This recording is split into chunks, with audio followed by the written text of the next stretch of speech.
high-level insiders. They assert there is definitive proof that we are not alone. I remember leaving that interview and for days trying to process what this guy said because I believed him. He was so credible to me. To meet him, look him in the eyes and hear how paranoid he was, and he was scared for his security, and wow, you know? I got my revenge in the edit room. Bill Nelson, head of NASA, press conference saying something, and then David Grush testifying right next to him. I was pretty pissed off. And it was interesting when I went in and met with the new head of AARO. He said, hey, I can't part my own hair without approval from the DOD. So, and you can quote me on that. 50 of these things coming in off the ocean. That's weird. And then I had reports of orbs. So something weird's going on and they're not being straight with us.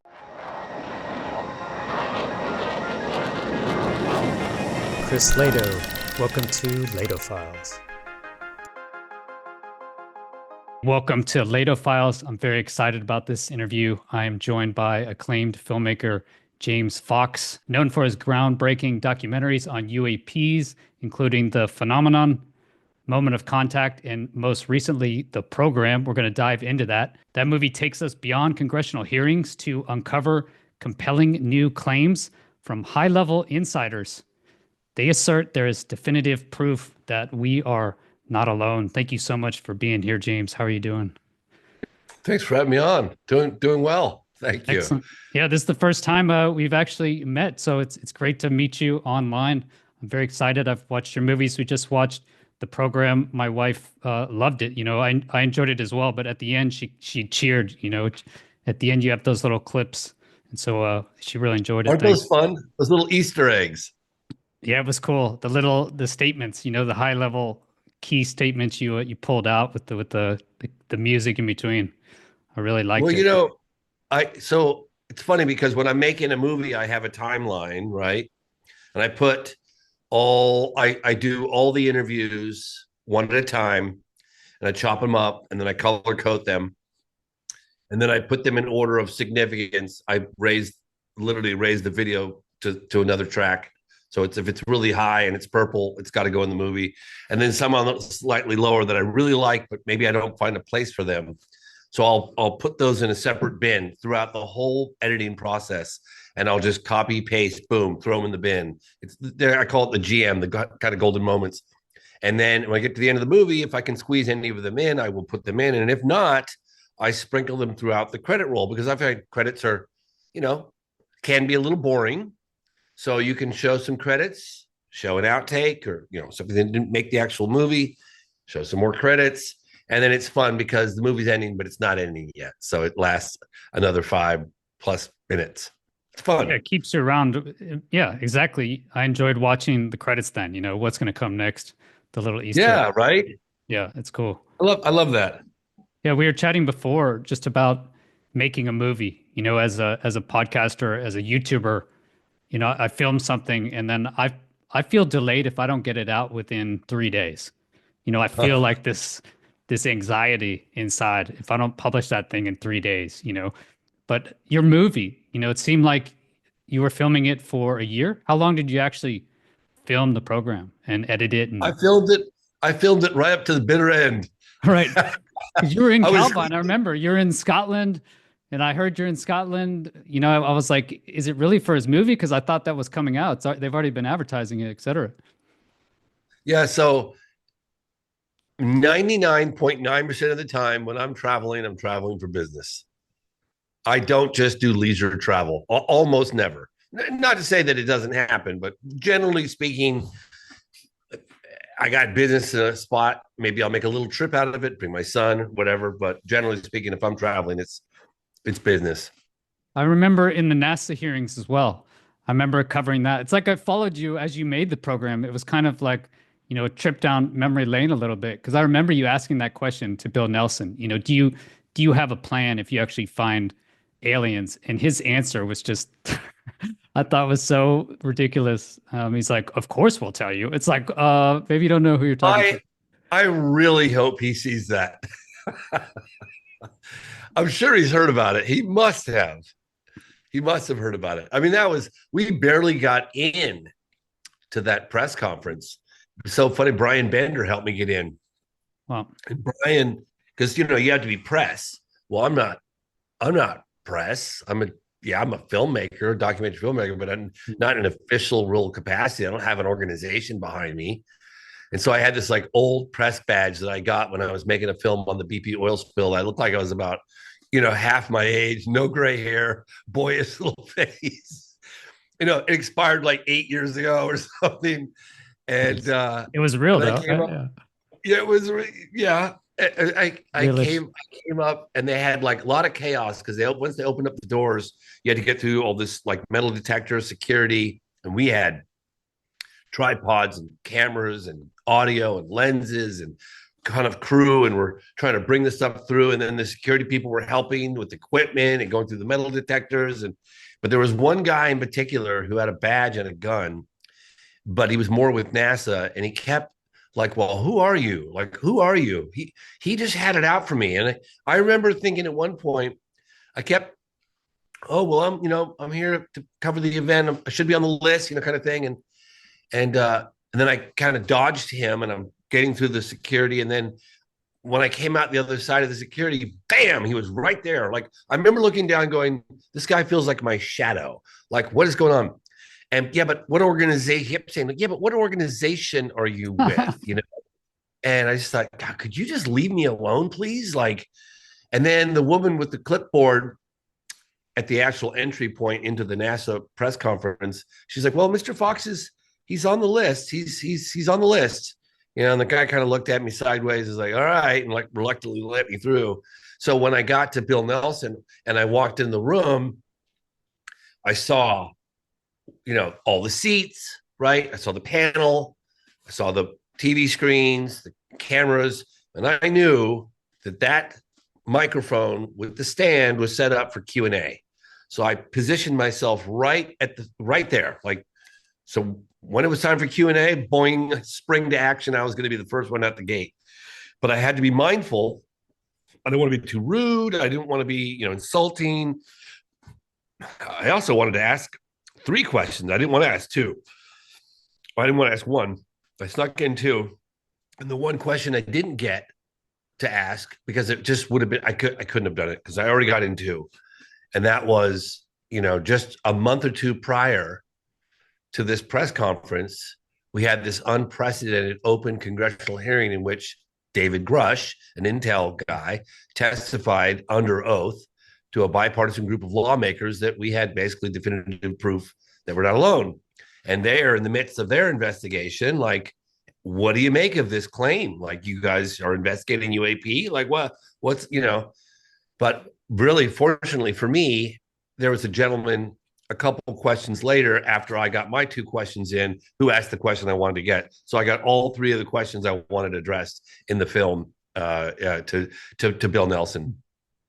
Yeah, Bill, he seemed pretty dismissive of Grush's claims, actually. Like, oh, oh, really? What was your first clue on that one? yeah. It's like, oh yeah, he had a alien in a box in a warehouse, Yeah. or his buddy His had. friend, he kept saying his friend said his friend. I was like, I don't think it was I his couldn't friend. It believe it. was an investigation. I couldn't believe it.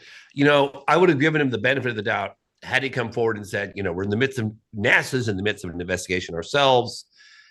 We take these allegations and claims seriously, particularly coming from the source.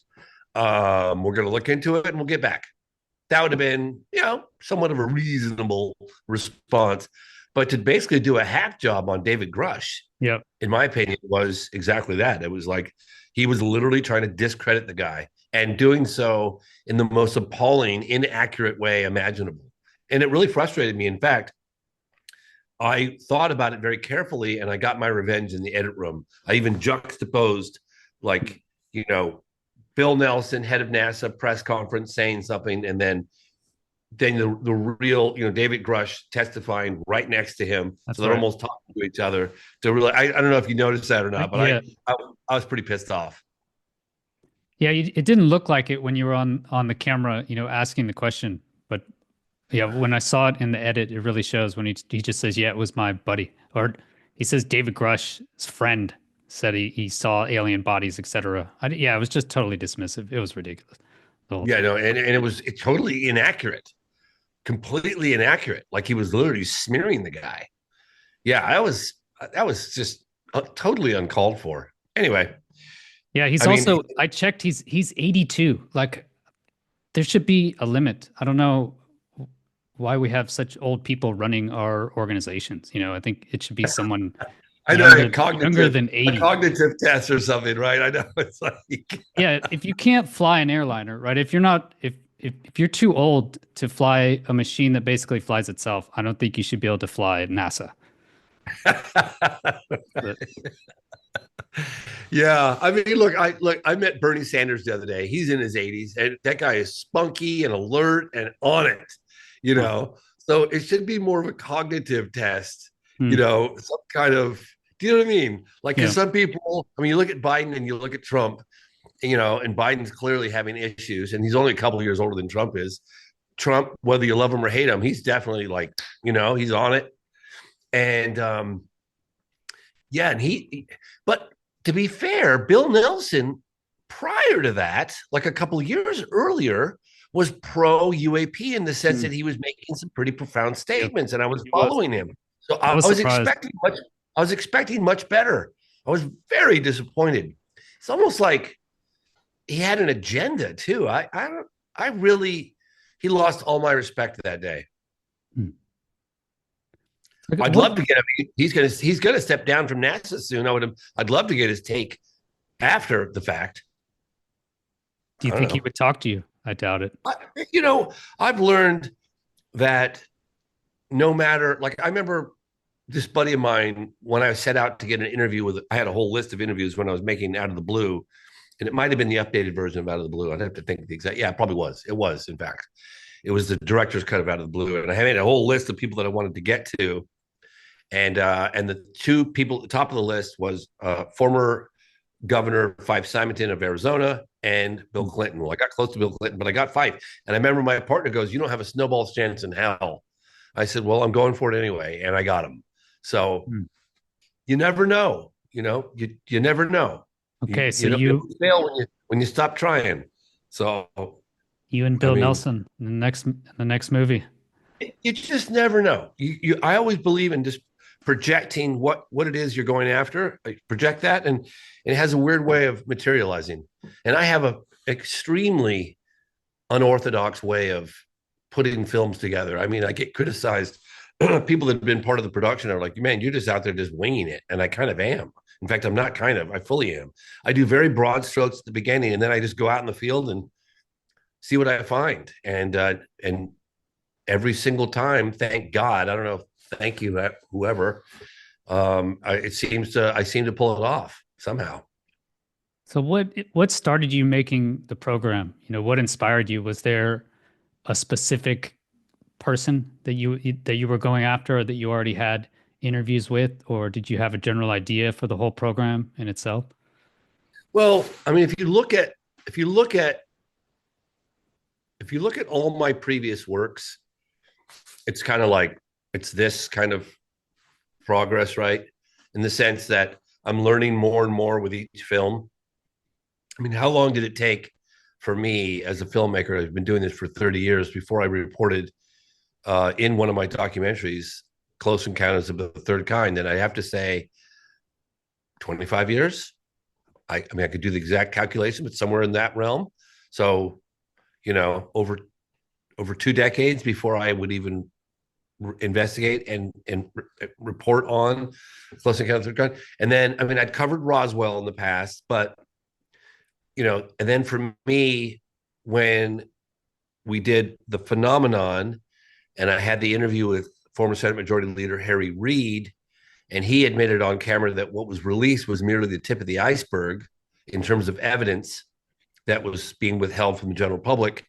Well, that was rather telling, and we all suspected that, but to hear it from that guy was pretty incredible, right? So naturally, you want to keep digging, and then for me to cover an alleged UFO crash in 1996 in Varginha, Brazil, over a 12-year span, on and off, and then to find out pretty definitively through a military flight control officer on the last visit, which 2022, I think it was, that the Americans were involved. And I'd heard that they were involved, but that was pretty compelling. Naturally, I want to go find out. All right, the case goes cold when the United States airplane left Campinas, Brazil, back in 1990, January 1996.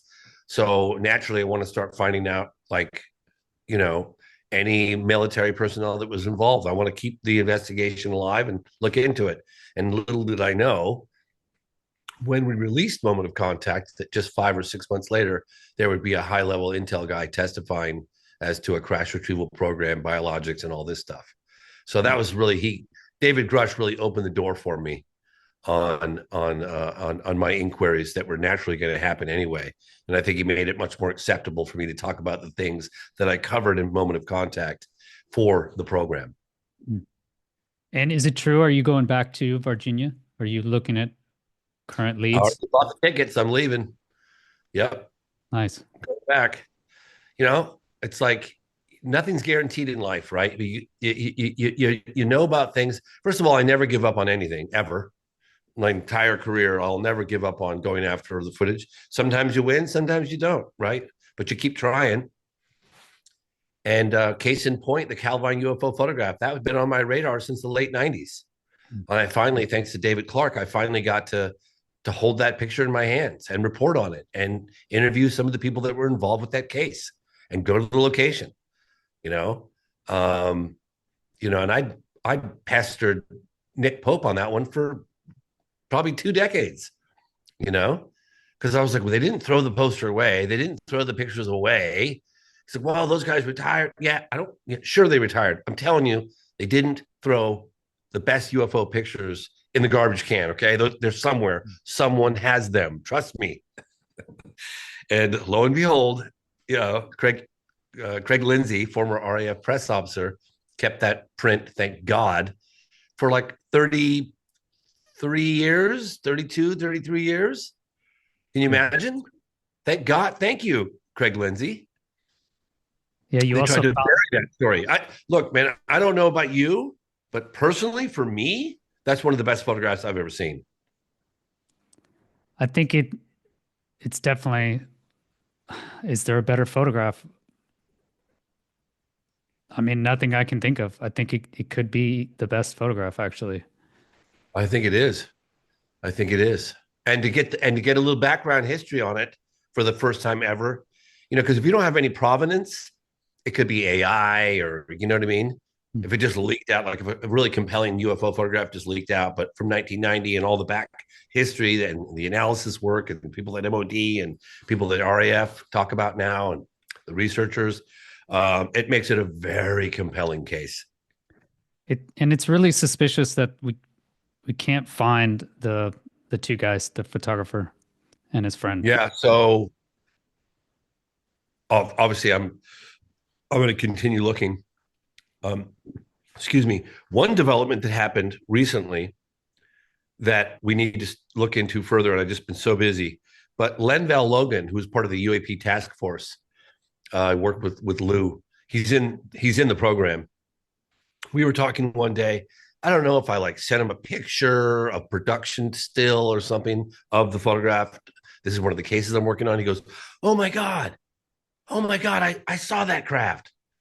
I said, what are you talking about? He goes, I saw it in 1990. I was flying in an airplane, over Europe somewhere. And I was like, wow, well, that certainly lines up. 1990, Europe. Okay. So Lenval's got some specifics on that. I don't know. He saw it visually, but it also got picked up on radar and it was flying. It was performing maneuvers that were impossible. In fact, I need to get David Clark and Lenval Logan connected together. Now that I'm thinking about it, I need to do that. I should almost make a footnote of myself. Yeah, because that's a military personnel in an official capacity who saw it visually in 1990 over Europe. He saw it because that was right before the Iraq War, right? I believe. Would have been, yeah. And apparently the people that picked it up on the sensors on the airplane he was on were like, we thought that you'd know what that was.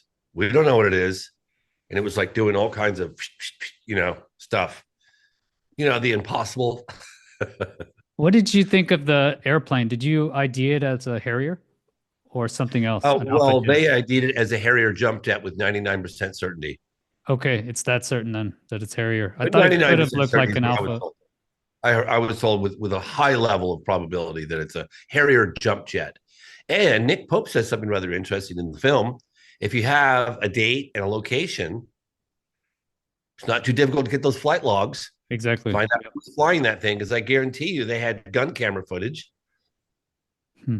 I mean, the fact there's a Harrier there, it should be trackable for sure, without Well, a and doubt. that's the thing is, according to Craig Lindsay, who interviewed the witnesses, the only one that we know of. Look, I don't know if Nick Pope ever interviewed the witnesses. I don't know if he would tell me if he did, retroact, or maybe they disappeared by the time he came into the office, like a year later. Yeah, they did disappear. Actually, yeah, they did disappear. So he probably wouldn't have interviewed the witnesses. He did look into the case, Hmm. but Craig Lindsay said that that the object was hovering there silently, scared the shiza out of the two witnesses. They were hiding under a tree, just looking. What the hell is that? And it was just silently hovering above them. But they were kind of hiding in this tree, trying to figure out like what are we looking at? And then then a military jet came in and did a full pass all the way around it. Now, some people say two, but Craig Lindsay told me that the photographs that he saw only showed one. Could he be wrong? Of course he could be, but that's what he told me. He said that he saw all the other prints, and the only difference between the print that's out there now and the other prints is that the Harrier jump jet is in a different position going around the UFO. Click, click, click, click, click, click, right? And that they were terrified, and they only mustered up the courage to take a picture, with their camera when the Harrier jet came. Did you encounter any pushback or challenges from all these institutions you went to? You know, you talked to Chris Mellon, you talked to the actual staff insider, you talked to Navy X. You mentioned trying to get into the NASA hearing there, but was there any major pushback from any institutions? No, but a lot of the people that I was meeting with were highly like nervous. A lot of people were very nervous. Was it more than nervous just to go on camera or what? Nervous to be meeting with me, nervous to go on camera, nervous to say the wrong things that might be classified. A number of them had to have it reviewed prior to the release. One individual not only had to have it reviewed, but then I had to bleep out some of the things that he said. Yeah, it was the first time, quite honestly, that I'd ever worked with, because the stakes are so high, right? If if anything that they're saying is true, and I suspect it is, uh, that's a that's a really big deal, right? A really big deal. And whoever's, the gatekeepers who've been trying to keep this quiet for 80 plus years, they don't want this stuff out. As I say, it's the first time where I've had this level of paranoia in Hmm. any production I have, you know. And it's so funny too, because George Knapp told me, do yourself a favor, told me a couple of years ago, do yourself a favor, don't read the comments in any of the videos of any of the appearances you ever go on. It's hard not to do, but it's crazy. Like, I don't know where it comes from. Some people, it's so easy to sit on the sidelines and doing nothing, and just criticize. Like, people have no idea how hard we're working. It's really hard to vet everything. You do the best you can. You have to take what some of these individuals say and compare it to other things that Like, do I believe in close encounters of the third kind? Yes, I do. Well, I have to keep the door open to possibilities of any other potential encounters that may have occurred. If I don't report on it, then it's certainly not going to get more exposure, and other people that may have been involved will come forward. I mean, it's tough. This is a really tough period that we're in, and the stakes are really high. And those gatekeepers of the secrets are a lot of pushback. They have a lot of power, a lot of influence, and we're up against Goliath. And we're all, as part of the UFO community, are doing the best we can. And if you don't like what we're doing, hey, I suggest get out there and do it yourself. Give it a go. That's a great point. Yeah, You there know what I was mean? Yeah, exactly. Yeah, because I covered he's quite controversial. I covered Jason Sands on my channel, and I just got a ton of pushback. You're ruining your credibility, Yeah, no, etc. Yeah, me too. Yeah. And Jason Sands has said some very controversial things that I yeah, called him and said, you do realize whether that's true or not, and I suspect it's not true. Maybe it's an engineered memory, God knows what, that just completely discredits you. You understand that, right? Because if that's what your goal is, then carry on. You're doing a great job.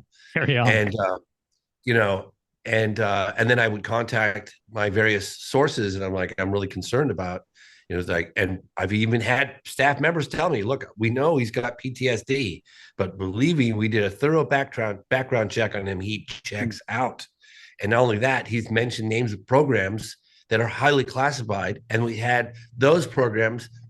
One of them said they even got in trouble for asking about it. The other one said that we found lots of other witnesses that corroborated his story. So don't throw him out just because he might have said a few crazy things.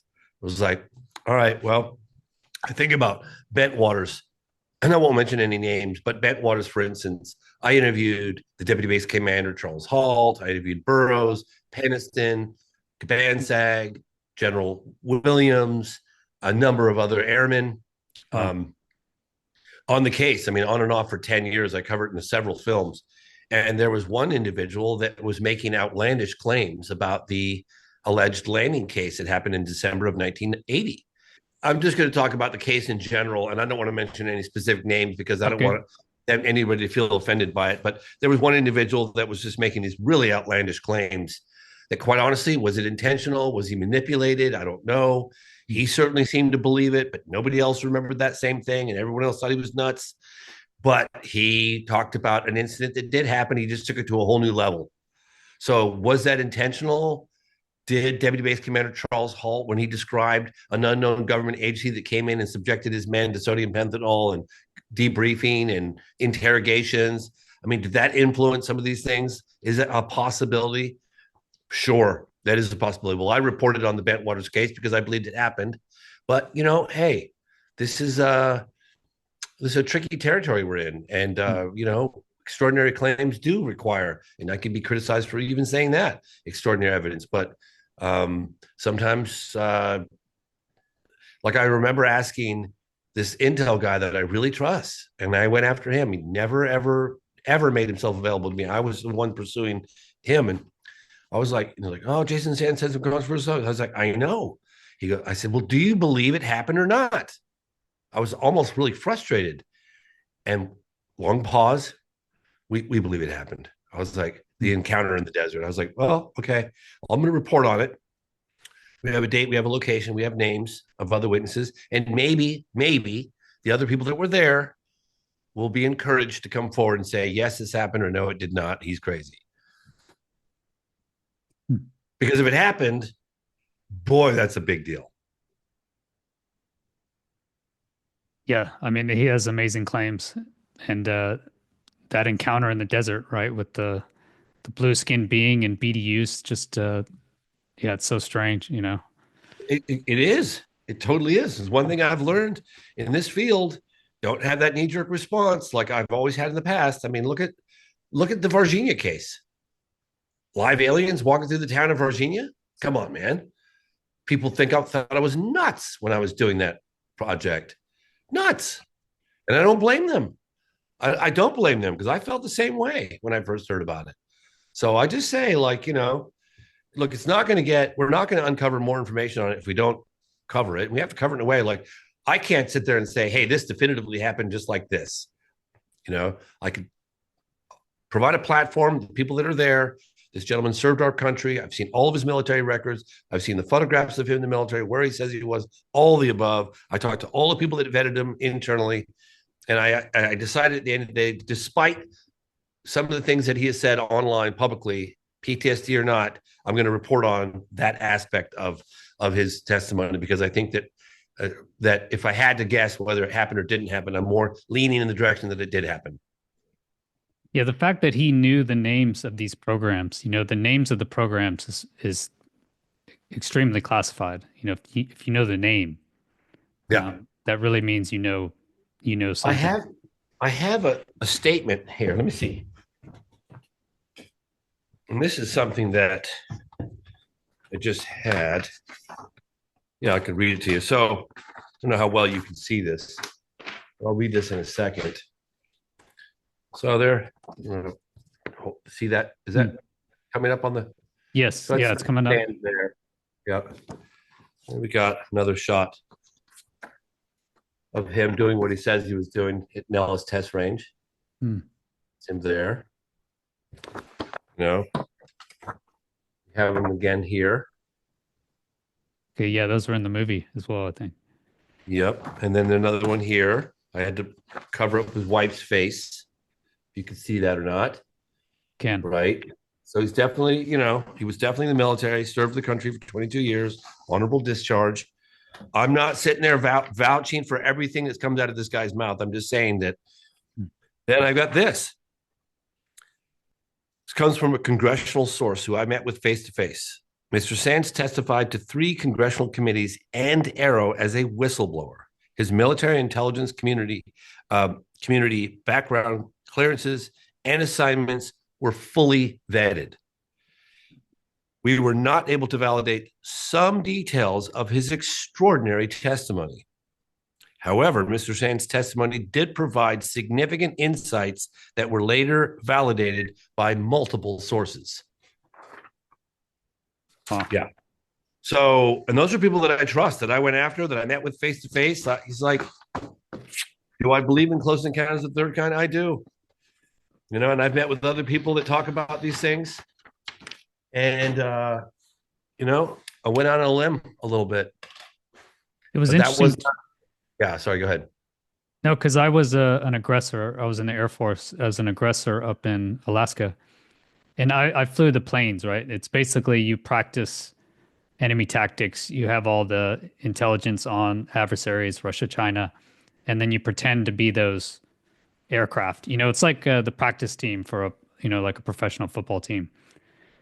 So we did the flying part of it, but he said he actually did the ground part of it.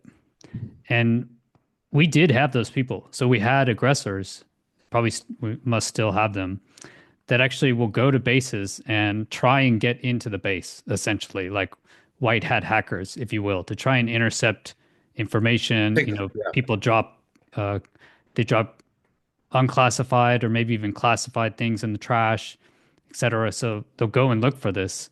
And he talked about being an aggressor and intercepting some of this communication on the range, where he'd named maybe the programs, etc.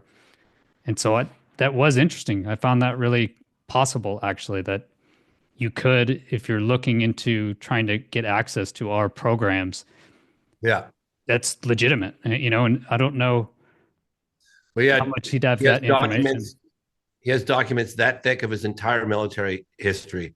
I remember talking to Leslie Kane about it, and she was wrestling with it as well. She's like, I did extensive background checks on him. And the problem is that he checks out, but he also says some crazy shit. Yeah. It's like, and but he's got, like, everybody was like, yeah, we definitely think he's got a high level of PTSD. However, the incident that happened in 1994, that was 30 years ago. What do you think it happened? It's like, okay, well, it's a tough one. And, people can criticize me all they want, and that's fine. I'm not presenting it as fact. I did the best I could. And, it is what it is. Yeah, exactly. And recently came out. I actually have been following Stephen Greer. I had Dr. Greer on the channel year and a half over. Yeah, it was a year and a half ago. I respect the work he's done over 30 years, but there is definitely a polarization in the community. I posted a video of this week of him saying repeatedly now that there's a whistleblower coming forward who runs these black site programs and essentially sounds exactly like Michael Herrera. Mike Herrera, I interviewed him on the channel, and he went in detail about these black ops programs. So what is your take on Dr. Greer? What's your take on his recent claims that this whistleblower is going to come out and one of the leaders of this black ops sites? I talked to a number of Intel folks that I trust. And they said to me, the problem with Mr. Greer, he's very smart. The problem with Mr. Greer is some of the stuff he says is spot on. But another problem is some of the stuff he says isn't. And he says it with a degree of certainty that's alarming. So that's the issue that a lot of Intel insiders have with Dr. Greer, is that some of the stuff he says is on point, but some of it is not. And so that's the issue. You know, and I mean, I traveled around the United States with Greer as a cameraman back in the late 90s because I wanted to see, is this guy full of doggy doo-doo, or does he really have these access to all these people? And I interviewed with him as a cameraman in an audio. I did the camera and audio probably, I don't know, 30 or 40 folks.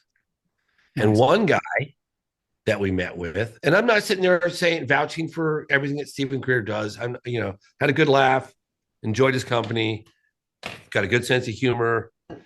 Controversial. I mean, some people call me controversial. I think anybody in the UFO field is controversial, right? Yeah. I mean, we're saying some pretty crazy stuff, and the mainstream people look at us like we're all nuts, and that's fine too. I'm used to being criticized. But there was one guy, this one individual, and he just recently came forward again. I think Martin Willis might have interviewed him, and I forgot to ask him about this. It was a guy describing a case. I think it was a crash case in Peru, back in the 90s. Way Gantz. So I met him in the 90s when he was, I think it was the first time he ever went on camera, and he was highly paranoid. Oh my Lord. He's still paranoid. Yeah. Okay. Well, I'll tell you what, man, he left an indelible mark on me. I looked that guy in the eyes and I said, my God, I wasn't ready for what I heard at the time. It was too early on in my career, but I remember leaving that interview and for days trying to process what this guy said, because I believed him. He was so credible to me. To meet him, look him in the eyes and hear how paranoid he was, and he was scared for his security, and wow, you know, and I just put it in the back of my head. And then I thought about him when I was making Moment of Contact, because the Varginha case, that was also in South America, in Brazil. So I want to go meet with him again. So, you know, again, that was Greer back in the 90s, 25 plus years ago. So Greer's done some amazing stuff. And, but yeah, he's got a big ego, and he, you know, has made claims that, you know, that are highly dubious as well. So, but I generally try to avoid any mudslinging I think we're already our own worst, you know, enemy or something, right? Everybody's like slinging mud at each other. We're like, you know, if we could just like all, you know, just focus on a common goal and work together, despite, you know, having differences in our approach and all that stuff. I think we're much more powerful together than we are divided. I totally agree. And if, you know, the program is real, which you make a compelling argument that there is a secret UAP program like that, it seems like there obviously would be huge disinformation campaigns. You know, they've done it in the past. The CIA's done it in the past with Operation Mockingbird, you know, the Blue Book, if you will. You just go back in history. So I was thinking all you have to do is really find the person closest to the truth, the loudest person closest to the truth, and then just make them look crazy. That's all you have to do. That's easily done. I mean, they can make me look crazy. That's easily done. Yeah, exactly. You know, somebody asked me the other day, like, about Hal Puthoff. And, you know, what do you think?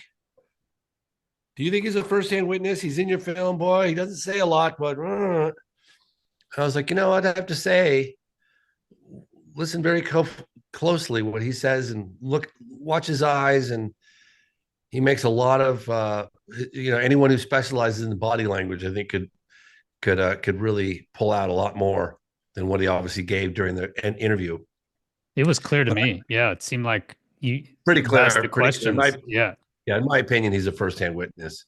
In my opinion. It I really don't know that. seemed like it. He basically said there's just no evidence, so you can say whatever you want on the science, but someone will Yeah, ask, okay, where's the evidence? And he said yeah, basically it's locked up. You're not going to get it. yeah. It's really interesting too because it was funny the way if you look at towards the end of the movie, I said, "Well, how do you talk? The critics that within the scientific community and everything else, the lack of more compelling data." And he goes, "I get it. It's perfectly legitimate claim. I don't blame them." I was like, "Well, if they had the clearances and they had access to some of the stuff that you've seen," he goes, "Yeah, that'd be a different story." He goes, "But then they wouldn't be able to tell their colleagues, they wouldn't be able to tell their wife." And then he goes, "That's just how it works." And I was thinking to myself, that's how it works for you too, right? Yeah, That's just how it exactly. works. Yeah, that's how it It's really works. I mean, cool the way he said that. That's he just was how so it goes. sure.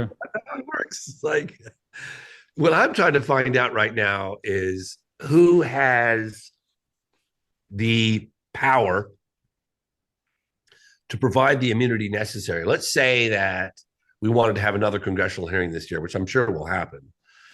We want to get in former ICIG, who's I think is about to step down.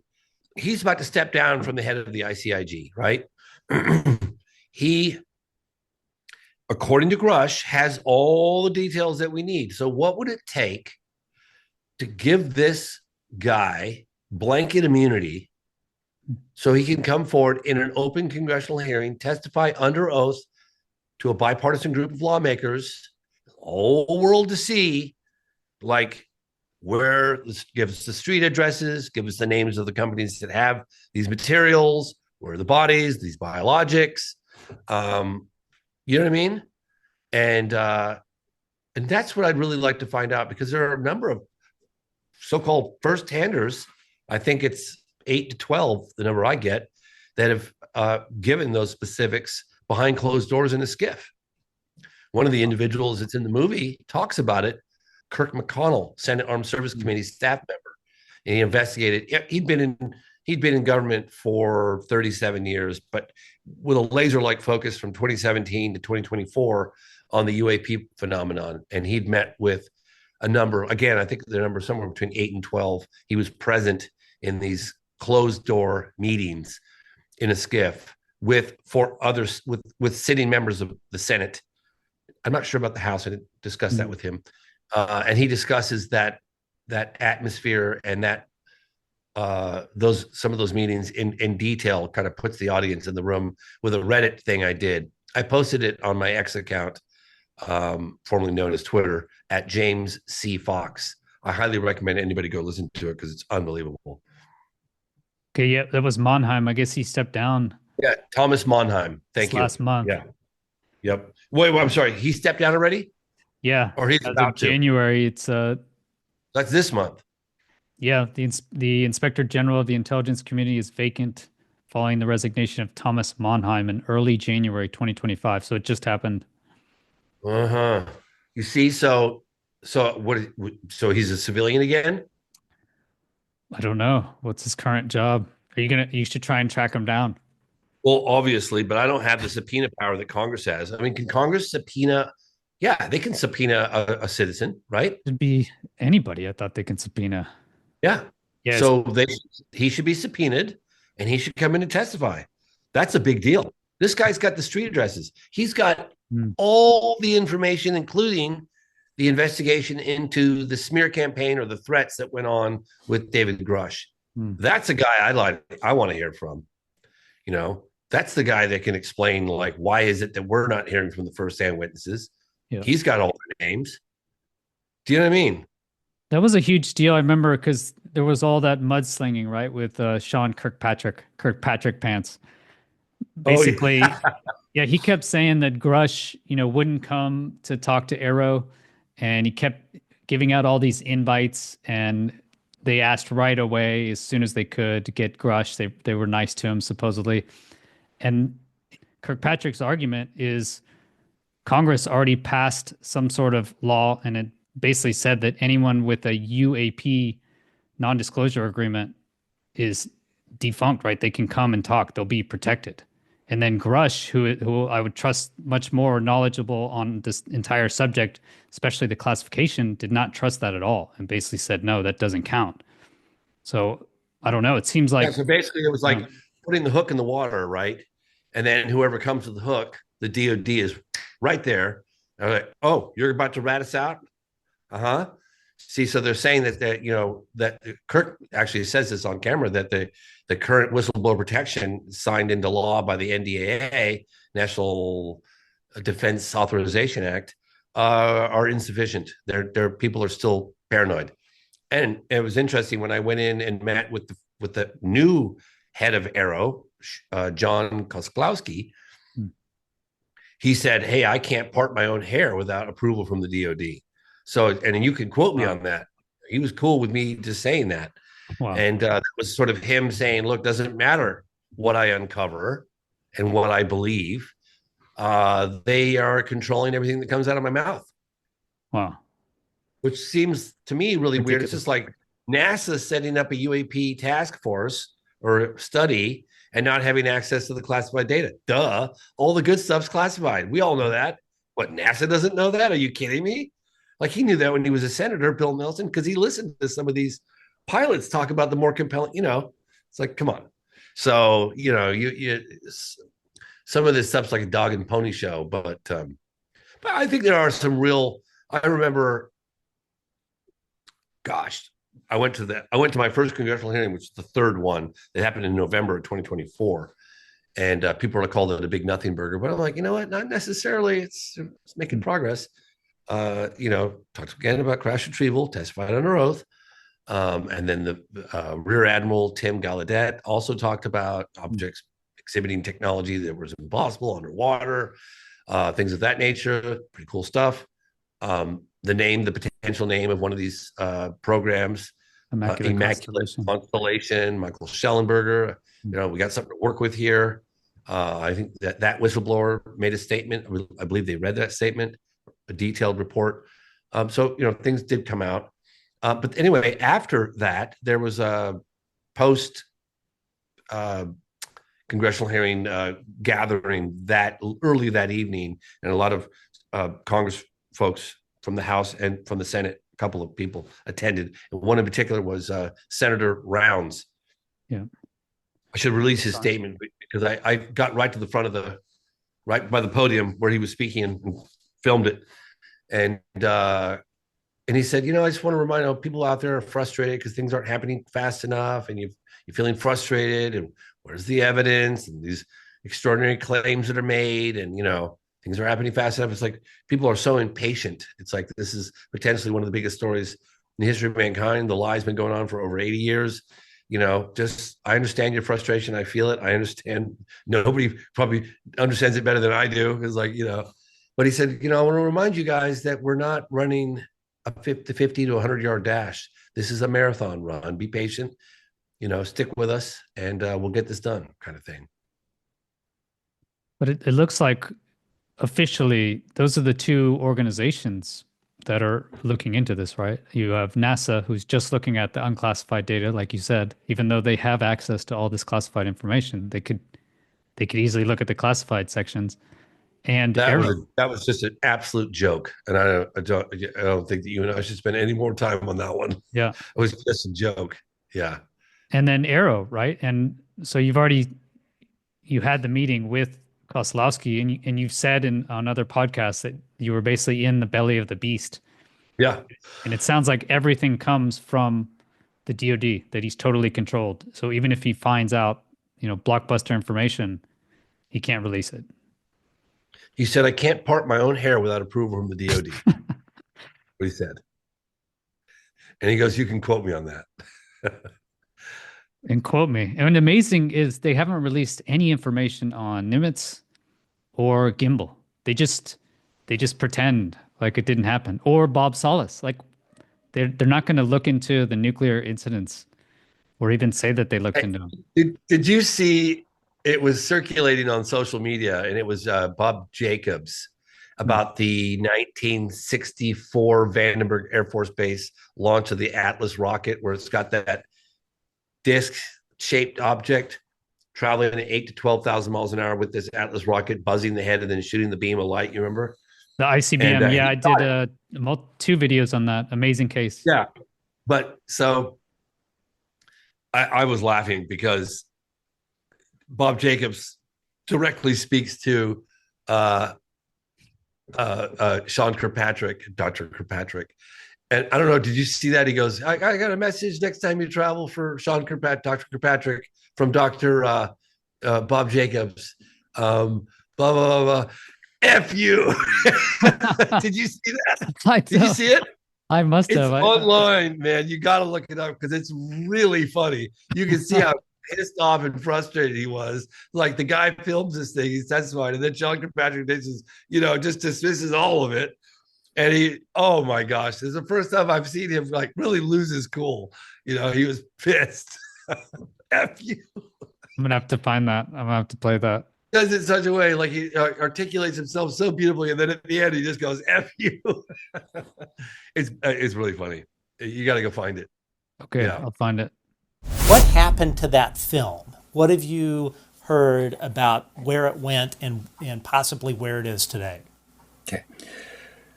Major management told me face to face that the CIA guys took the reel of film, spooled it off till they got the part about the UFO off, cut it off, gave him back the reel of film and said, "You are never to talk about this again."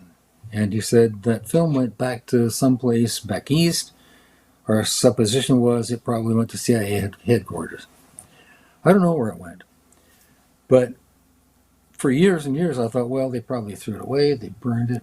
And then a good friend, Lou Elizondo, told me, I was out in Los Angeles earlier this year, taking part in a documentary film, and I had just recounted my testimony. It's not a story, it's testimony about this. And Lou shouted from the room, he said, "I saw that film."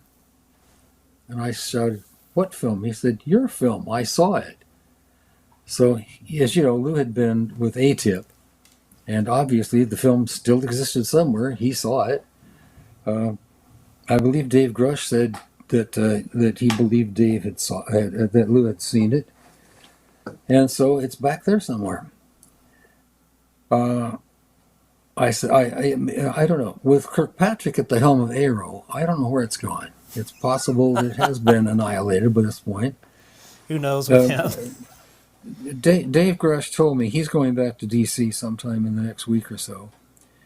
And I said, "Dave, please do something for me. Tell Dr. Kirkpatrick that Dr. Jacobs says F you." I think a lot of people want to tell Kirkpatrick F you. So, sorry. I do have a PhD, so I am actually Dr. Jacobs. All right. Take me on, Sean. Take me on, Sean. Come and get me. Come on. You coward. You are my new hero. So when you were researching for the program, like, did you find any threads or any relation to Immaculate Constellation? So what Schellenberger released in this last hearing? So that was from 2017. I think they said it started. Any inkling of that program? Well, I mean, look, we had Len Val Logan, we had Navy X, we had Sarah Gam, we had Mellon, we had who other Hal Puthoff, all say on camera in the documentary that there's a body of extremely compelling, high resolution imagery of UAP, just behind a wall of, secrecy. In fact, Navy X goes as far as to say like roughly what platforms they're on and the search engine that you can use to find some of them. So, and that was before Immaculate Constellation. So I was aware that there was far better data, far more compelling 4K data that has not been released. And that people that, 5 people, 6 people that I interviewed that have seen it or some of it. And so it didn't surprise me when that name came out from Michael Schellenberg, because I knew there was a far better body of data. Who knows what they're sitting on? They might be sitting on the landing at Holloman, didn't Lou Elizondo just say not too long ago that he actually saw, as part of UAP ATIP, he saw the Bob Jacobs footage of the disc flying around the. I think he Really? said he saw it. I think he Ah, said he saw it. wow, Yeah, I'd he be saw really it. interested in that because then that Yeah, links it for yeah. sure to the government. I'll ask him about it. I'm pretty damn sure he did, and now it's Oh, missing. Funny it's enough, missing now. but they're so good at making things go magic bye bye, aren't they? I mean, it's just insane. So I had an interview just 2 days ago. He's controversial as well with Ashton Forbes. His whole angle, and that's where I align with him on, is that the science and physics of it has really been suppressed. Hal Puthoff has written all these papers on vacuum energy, gravity manipulation, space-time metric, etc. Did you get inclination, or in your 30 years of investigating, do you think that they've totally suppressed physics? You know, it's kind of out of my whole realm. I'm the furthest person away from a physicist. Uh, However, I was listening to obviously Hal and Eric, was it Weinstein, on Jesse Michaels' American Alchemy show, and it was very interesting to hear how that they were speaking really openly about this potential discovery, anti-gravitics, in the 50s, and then it went underground. And I remember Hal saying, well, it either ended because there was nothing to it, or it ended because there was something to it and it went underground. So it's one of the two, right? Yeah. And some people believe that we have successfully figured it out, and we have craft that defy our understanding of general relativity or science or physics. I don't know. I really don't know. That's not an area of my expertise. I'm more, yeah, I don't know. I really don't know. Some people believe it. I've talked to some really impressive people that I believe that have seen very large craft with no wings, no tail, no propulsion, no visible means of propulsion, making no sound, size of a football field, over military installations and landing in military installations. Well, either they're lying, or we have that technology, or whoever has that technology is visiting these bases. The whole thing is just, all scenarios are fascinating. I tend to think that it's possibly other, but what do I know? I really don't know if we've successfully figured that technology out. I don't. I'd like to know, but I don't. I haven't seen enough compelling data yet to make me think that we do, but maybe we do. Yeah, maybe we do. I mean, like some people, like David Clark, thinks that the 1990 Calvine UFO was American technology, which is, that in itself is a huge story. That means we've had revolutionary technology in our hands, successfully operating, that would replace all Jet A fuel. For 35 years. Yeah. Yeah, for at least 35 years, or it's other. And that too is a huge story. I tend to think other, but what do I don't know. I really don't know. I'm sure you've received tons of messages or emails or point outs about the drone flap or the Oh big yeah. drones that have been going on. What is your take on the drones? Do you think it's still going on? Are you still getting information on it? I heard that it is still going on. It's not like, the news cycle with things. I mean, it generally just the fact that it lasted as long as it did was remarkable. And I reached out to everybody I could possibly think of. I talked to Ryan Graves. I talked to Mellon. I talked to Hal. What do you think is going on? I had some people on the ground there, doing some research, talking to witnesses, residents. And what a couple of things that caught my attention. One is loiter time was really long. The size of the drones was really big, SUV sized drones. But they were not all of them, but the ones I heard direct reports and the videos that I saw, these drones were making noise.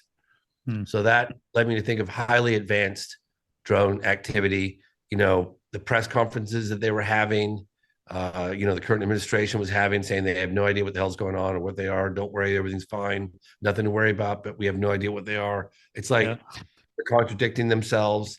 So there's something there. And then I had, reports from the Coast Guard and the police department of like 50 of these things coming in off the ocean. That's weird. And then I had reports of orbs. So maybe it's highly advanced conventional. When I say conventional, I mean highly advanced, our technology looking for something else that's not that maybe is NHI, or I really don't know. It's all speculation, but there's no smoke without fire, and there's been a lot of smoke. So something weird's going on, and they're not being straight with us. Yeah, and it's going on overseas as well. I live in Europe and Portugal, and in Denmark they've had 2 weekends now where 20 plus drones flying over a harbor, Kuya Harbor, which is interesting. And I've also talked to a few military contacts, and they said actually military bases are seeing drone encounters that you haven't seen in the news. So they did have more. I think drones. it's only a matter of time where we get some better footage of it. To anybody listening to this, it's going to go out and film some of these things. Put yourself up against a pole, a house, something where you can stabilize the camera. Like if you're filming it with your camera, your iPhone, don't do this. Like hold it close, lean against something so you act like a tripod, right? To keep that camera moving. Sometimes it's very difficult to differentiate the movement of the object from the movement of the camera. And I know they have software that can do a pretty good job, but if you are going to film this, anyone listening out there, I mean, obviously get a more professional camera with a tripod. That's a great idea. And with a proper zoom, like a real, lens that you can zoom in on things, take it off autofocus, do the manual focus, get a tripod. If you can't have that option, grab your phone, put yourself up against a wall, anything, a pole, and really try to minimize the movement of the camera, particularly when you start to zoom in on the object, because that's when it starts getting really, really shaky. And then the zoom's going to go all over the place, and then the focus is going to go in and out. So I jokingly said to my DP, this guy, David West, I know David West in the right place for a couple of weeks with his tripod and his lenses, he'll get the best footage anyone could ever get. If he was given the chance to really get something, we can, have some more compelling photographic data on that. Send them to New Jersey. Yeah. You mentioned on a previous podcast that there may be a darker element to this. If the program is real and they've been keeping it quiet or suppressing it for 80 years, what is the nature of that darker side of the program? I don't know. I don't know. But I mean, I've talked to people that I trust. Could they be wrong? Yeah, they could be wrong. But they've said to me that there's roughly 20 people that have the bigger picture, and that it's a little scary. I said, a little scary? What do you mean a little scary? I don't know. They said it's a little scary. They didn't give me specifics. Are we someone's petri dish? I don't know. Have they been here all along watching us, progress? Maybe. There's certainly evidence that suggests that's the case. There's also evidence that suggests that it's all of the above. Time travelers, interdimensional, interplanetary. I mean, you look at the Betty and Barney Hill case, 1961 in New Hampshire, which is not too far away from where I live. That certainly, we talked to Stanton Friedman. They talked about a certain constellation that was on a star map back in 61 that we only discovered years later that's where they were from. Well, if you take that case at face value, they would probably be planetary travelers visiting Earth. Why not? Big universe. I mean, why wouldn't that happen? Who knows? Then you got things coming in and out of the oceans. Maybe they've been here the whole time. You got claims of bases underground. Maybe. Why not? I mean, it's all on the table, really. The phenomenon is real. The $1 million question is, what is it? Where does it come from? What's their agenda? Why are they here? And there might be multiple answers to that. There might be different agendas. I just don't know. And I just can't speculate because I just have no idea. I know the phenomenon's real, and I know there's a non-human intelligence behind some of it. There's no question in my mind about that. I'd put my life on it.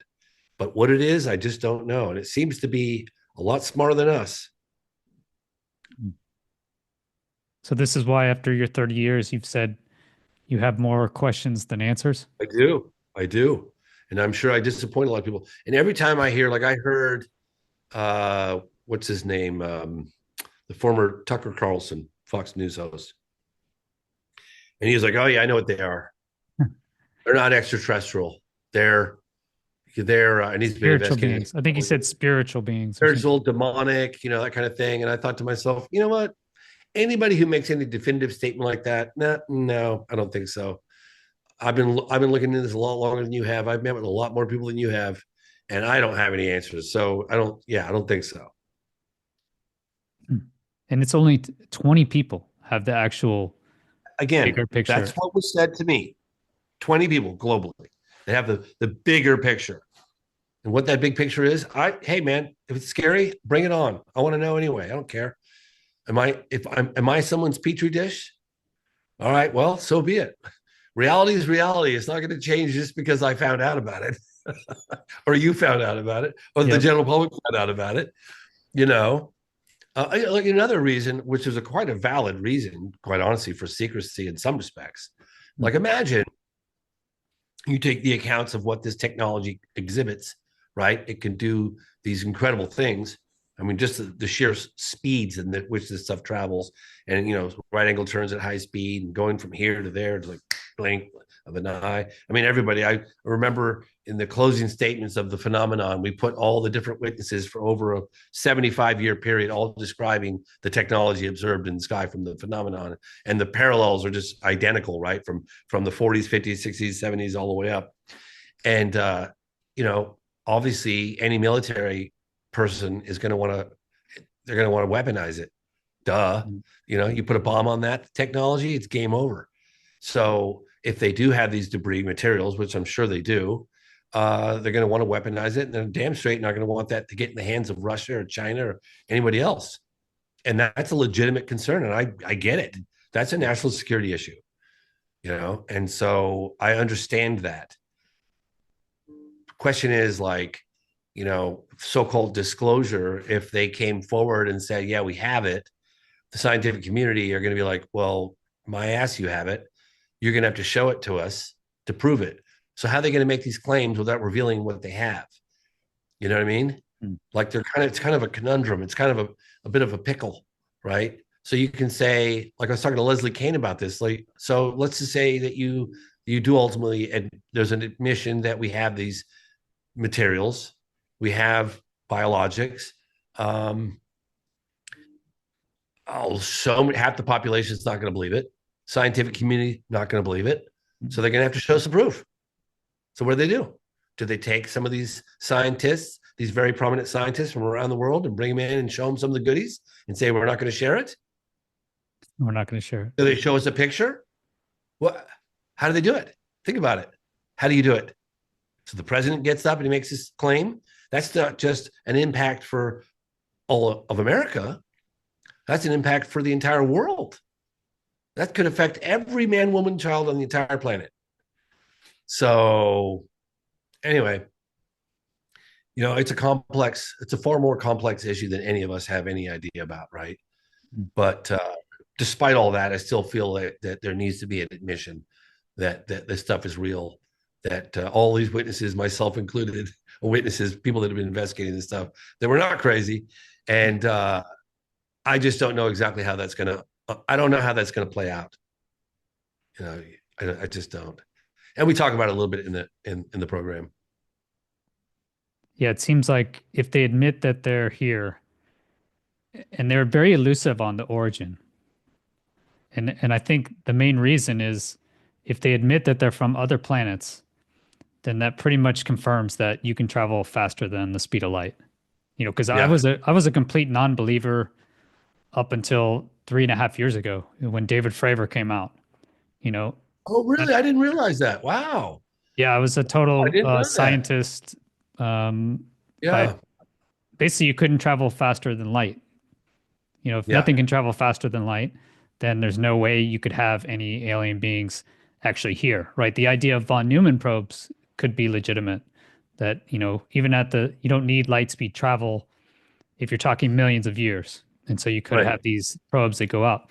But if you're talking about, you know, aliens from Orion that just stop in and do whatever they're doing, that effectively proves right there that you have faster than light travel.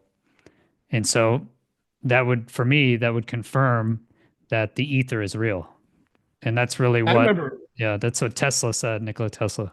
I, I remember interviewing Brian Greene for Out of the Blue a Hmm. long time ago. And he was like, I was like, well, because I didn't really want him to know that it was directly. I was like, I'm doing a documentary on stuff that's exploring the likelihood or possibility of space exploration and the potential limitations by the speed of light and the vast distances. I think I phrased it somewhat like that, which is true, but it was exploring UFOs. And he explained it to me like years ago. I was like probably the late 90s or maybe early 2000s in New York. And he took like a sheet of paper and he put like, you know, a dot here and a dot here on a sheet of paper, a dot here and a dot here. And he goes, you know, think about for space exploration, like the space and time is malleable. And I was like, well, you know, and then he said, you know, you like take the paper and you fold it in half and you put the 2 points together. So you don't actually traverse that. He goes, basically, like we all believe in the scientific community that's possible as physicists. We just don't know how to do it yet. But you can fold, bend, warp, manipulate the fabric of space in between those 2 points. Yeah. So it was a fascinating thing, and maybe others have figured it out. I mean, we've only been flying for a little over 100 years, and look what we're doing. Yeah. Imagine like 1 million years. Imagine 5 million years. I mean, if we don't destroy ourselves before that, but that's. Do you like sunsets? You know, I tell you what, man, the most beautiful sunsets I ever saw, and maybe it had something to do with the oil spill and the fires, but I was in Louisiana and Alabama and Mississippi when I did a film on the BP oil spill. It's called Pretty Slick. And the sunsets there were spectacular. Yep. The most beautiful sunsets. You had the ocean, the orange glow on the ocean, and the whole sky was orange, purple, like blues. Whoa. It was amazing. I love those sunsets. I love sitting out under a warm sky, having a cocktail after a long day's work and looking at the sunset. It was lovely. It's also kind of fun to watch the sun come up. I do a lot less of that than I do the sunsets. You're a late night owl. I kind of am. Yeah. Of all the films I've ever done, I edit at night because I don't have any distractions. I can get a week's worth of work done in one night. But I couldn't I got my son and family. And so I made a bit of a compromise. He said, okay, I'll do all night, 2 or 3 nights a week. And then the rest I'll get up. So I'll work all night long and then I'll work during the daytimes and the other schedules. So I can kind of really make progress because you don't have any distractions. You have no phone calls, no text messages. You just get laser-like focus on the edit room and really can cook.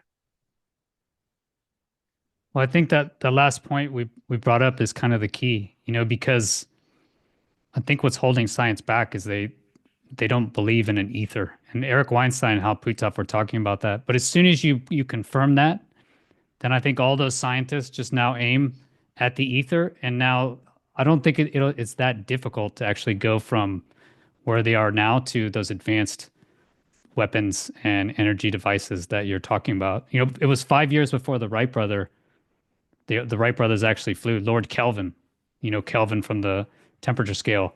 He said Yes. that he was in charge of the Royal Society of Science in the UK. So the top guy there, and he said 5 years before the Wright brothers flew, he said, you know, mankind will never have heavier than air flight.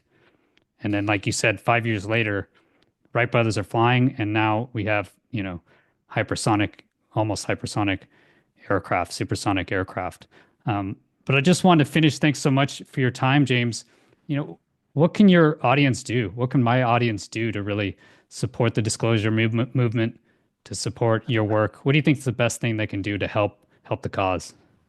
Well, I would say if you like what I'm doing, you can support me by renting or buying the film, the program on Amazon or Apple. That certainly helps, obviously.